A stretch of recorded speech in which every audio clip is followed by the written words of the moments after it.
is up, y'all? Happy weekend. Y'all would be so proud of me. I officially survived Thanksgiving unscathed, and I didn't even once talk at all at the dinner table about genocide or any sort of shenanigans. You'd be so proud of me. I think it helped to kind of purge it all out of my system before the holidays. But we have another very important topic today, I think. The holidays are difficult. I mean, they suck. They suck for people that are struggling with mental illness, or just everybody, honestly. I feel like the majority of people at one time or another in their life and at one time or another throughout the holiday season have experienced excessive stress or anxiety or bouts of depression, whatever the case may be, just around the holiday season. So let's talk about that. Let's talk about suicide. Let's talk about the holiday season and what we can do to prevent that. And so I want to start off with the myth that suicides are higher during the holiday season. I fully believed this. I'm like, this makes 100% sense to me. I feel this to my core. And it's actually not true. It is complete myth. And it's actually been a myth for decades. Every year, the media and different news articles and all of these things, we keep saying, collectively as a society, we keep saying suicide rates are higher during the holiday season for reasons X, Y, and Z. But there's not actually data to back up this claim. I looked at the CDC, I looked at their suicide rates, and there are multiple articles that they have put out and multiple studies on this myth. And every year, the data stays pretty consistent. I mean, granted, you'll see upticks during times of war and obviously during the pandemic where there would be a higher percentage of suicides in certain quarters of the year, just in the year overall, different age brackets, different genders, all of these things, right?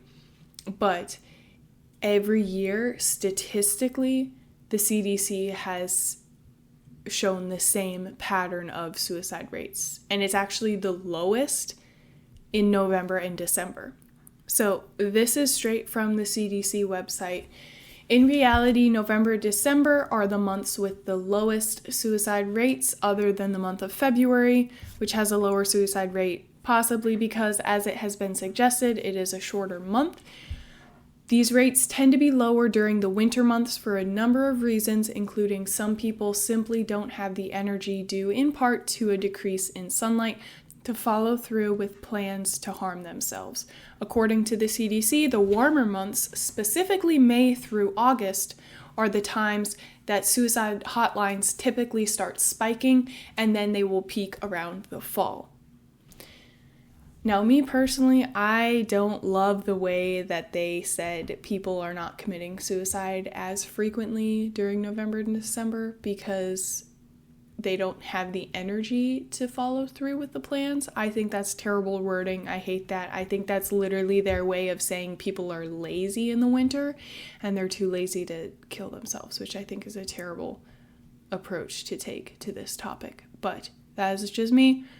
Like I said, that's a direct quote from the CDC. I can't make this up. So, yeah, it's very shocking to me because, like I said, everything in my core would have put money on the fact that suicides would be higher during the holiday season. So that's honestly mind-baffling to me that is not the truth. But I think it's also, we should probably stop saying that if it's not true. I mean, if it's a myth, and if the media and society and bosses, all of these people, like I said, right, it's collectively as a society, if we are perpetuating this myth, I don't know, it can't really be a good thing, because then it's low-key we're egging them on. I don't know. I also don't know why we as a society would perpetuate any myth if we know that it's a myth, but that's just me. But these are suicides, right? Not attempted suicides or not an increase in depression and anxiety. None of that is just strictly suicide rates by themselves. Do not peak during the holiday season. However, that is not to say, for obvious reasons, that anxiety and depression are not running rampant throughout the holiday season. The National Alliance on Mental Illness reports an uptick of worsening conditions directly related to the holiday season in 64% of people living with mental illnesses. I think this makes absolute sense. I think no one's questioning this. I feel like we all kind of know this. The holidays are stressful. They're absolutely stressful. Everything about them is stressful. The prep for them that lasts over a month now, because we all start before Thanksgiving.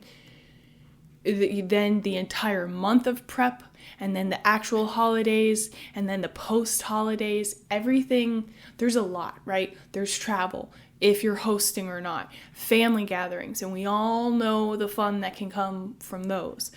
And then gift-giving expectations, and then shopping and the subsequent choice overload for shopping, and then questioning, especially for my people pleasers out there, like, is this gift good enough? Are they going to like it?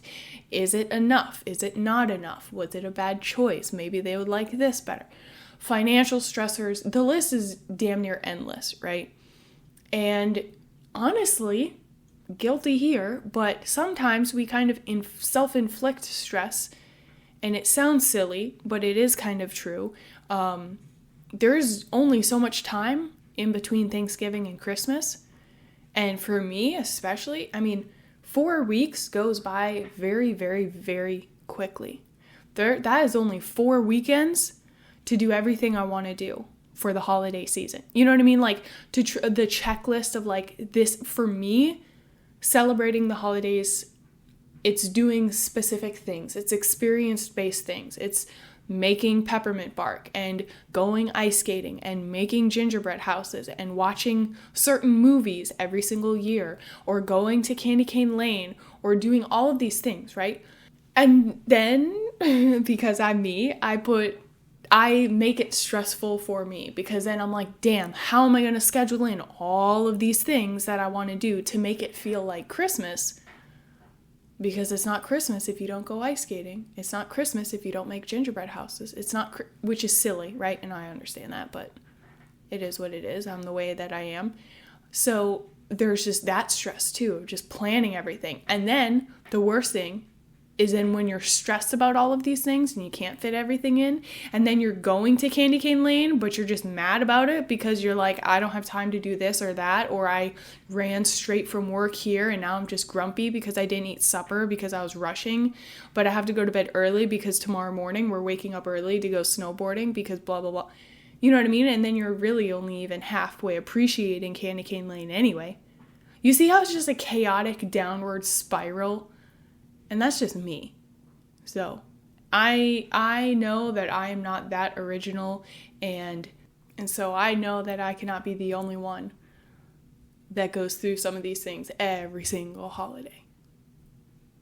But moving on from that, we make it stressful, right? Very long story short, we sometimes make the holidays stressful for us. But there are 1,000,001 reasons why the holidays are stressful.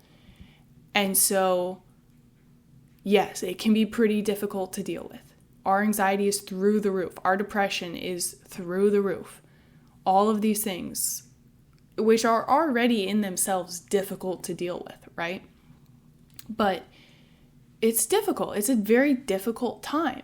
And what I've noticed too is that the holidays are sometimes, depending on who you're around, but sometimes the holidays are like obnoxiously joyful and chipper and sparkly and childlike in nature, which can really trigger some people if they don't have such a happy, chipper life. If you're going through a loss, if you're grieving anything, if you're just struggling, if you're just downright in a slump, that's pretty difficult to deal with all the Mariah Careys just for all day long, and then everything is sparkling and everyone has like candy canes painted on their nails and they're all like happy holidays, happy holidays, happy holiday.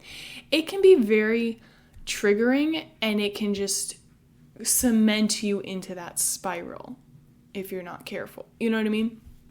It's like that really, really annoying morning person that's just too happy when you wake up and it just immediately puts you in a bad mood. Just, food for thought. It can be difficult. But the way I see it, so we know this is a thing, right? We know people are struggling. So in my mind, I'm like, all right, how can we help people not struggle? So the way I see it, there are two, I don't want to say solutions because that makes it sound like they're a problem, which I don't think is the case. There are two potential buffers to this concern, right? The first is to just be with these people that are struggling throughout the holidays. The holidays are traditionally a time to gather with friends and family. So if you're working the night shift, or you are geographically separated from your loved ones, or you can't afford to travel to your family, or they can't afford to travel to you, or you can't get off of work, or any number of reasons why you can't be home for the holidays, wherever home is, it can be very difficult to be alone and to watch everyone else get to go home and spend time with their loved ones. So opening up your house, inviting those single people or those people who are alone into your dynamic, welcoming them, it can provide them with a very nice, comfortable, warm buffer, if you will, to some of those intrusive thoughts of isolation or alienation. And sometimes it's just the little things too, to remind people that there is still someone out there that cares about them, that remembers that they couldn't go home, or whatever the case may be. Even if it's just something small, like bringing in some food to your night shift workers or bringing them coffee, whatever. Like those little things can go a long way because a lot of times people just want to feel included.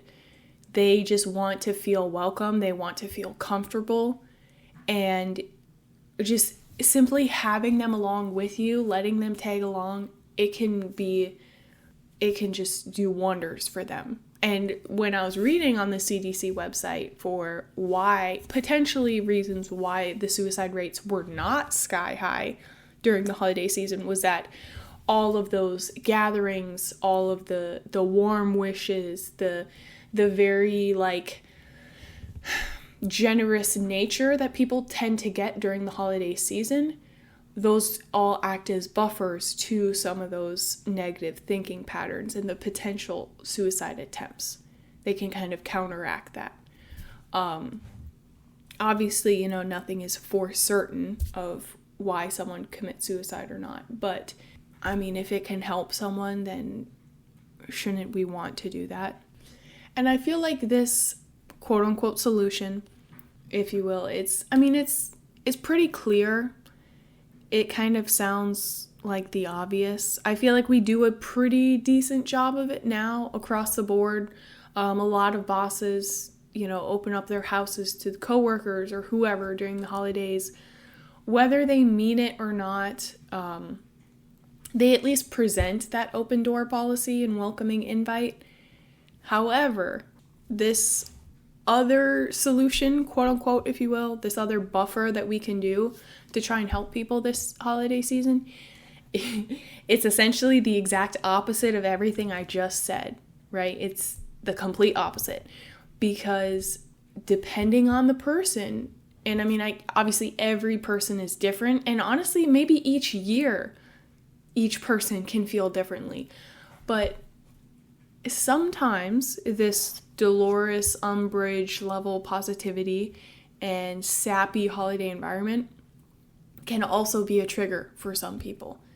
If they're struggling with feeling isolated or distant, or if they have that sense of not belonging in their work or in their school, wherever, and then if they go to a party with a ton of all of those people who are already close friends, and then they're just kind of like sitting there in the corner with their cranberry juice, like that can that can feel pretty ostracizing too, right? Sometimes being surrounded by all of those people can make you feel very, very alone, because it almost like over exaggerates the fact that you are alone. Being in this like insane Christmas store of a house with this huge family that's all happy and lovey-dovey, it can kind of overemphasize the fact that you are not with your family right now, that you do not have that home, that you do not have that loving, supportive relationship with your own family. And so they can have the best intentions and they can say, I'm just trying to include you, and they really do truly mean that. But maybe for that person, it doesn't feel like that. It doesn't feel like that warm, lovey-dovey atmosphere. It feels like a cold, isolating environment, right? And I mean, another scenario, if you're single and if you're struggling with that right now, being around a bunch of lovey-dovey couples wearing matching pajamas and kissing under the mistletoe, that can absolutely be a trigger. And honestly, sometimes, like I said, being in those large gatherings of just unnatural positivity, when you're struggling mentally or emotionally, it can be just as draining, and it can make you feel even more so removed and detached from the situation. It can absolutely make it worse than what it was previously. And sometimes people do want to be included in that family present opening event or the Friendsgiving brunch, whatever the case may be. But all I'm saying is sometimes that's the absolute last thing that they need. Sometimes that is not what they want at all.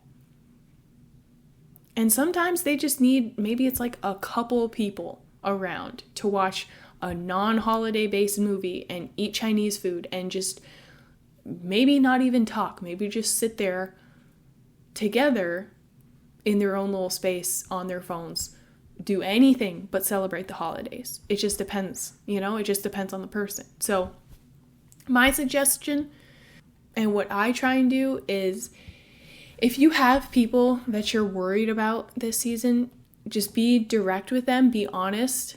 Say like, hey, let's hang out. What are you doing? What are you feeling? You want to go ice skating? You want to make gingerbread houses? You want to watch old Christmas movies? Or do you want to do X, Y, and Z? What are you feeling right now? And then it lets them know that you care, and it lets them know that they're not alone, without putting all of that added pressure on them to fit into the sometimes unrealistic expectations and the overwhelming expectations that can come from the holiday season. But also, I feel so bad. I feel like I keep contradicting myself. With that being said, if you have adopted an introvert, or if you have adopted a sad little hyperactive, overeager, overambitious, self-sabotaging, type A, overplanner like myself, maybe don't put all of the decisions on them, because then we also don't like that either. That's pretty stressful too, to be like, hey, you decide what we do, but also it's happening tomorrow night, so plan quickly.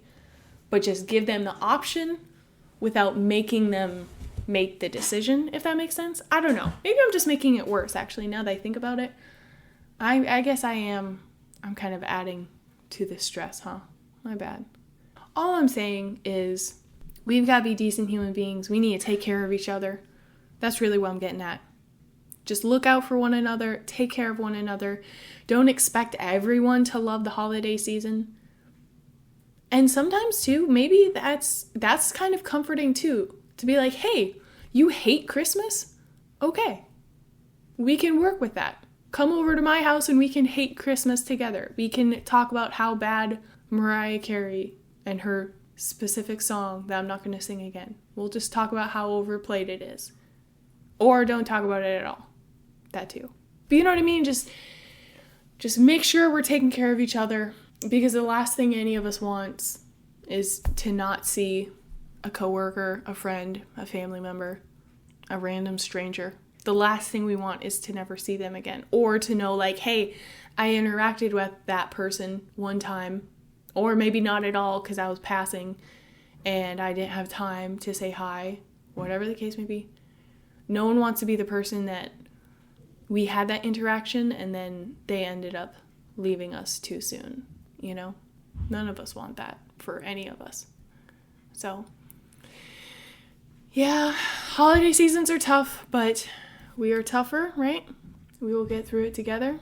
And yeah, be a decent human being, make good choices, take care of each other, ask each other how y'all are doing, take care of each other, look after one another. With that being said, thank you for tuning in. I'll catch y'all next week. Okay, bye!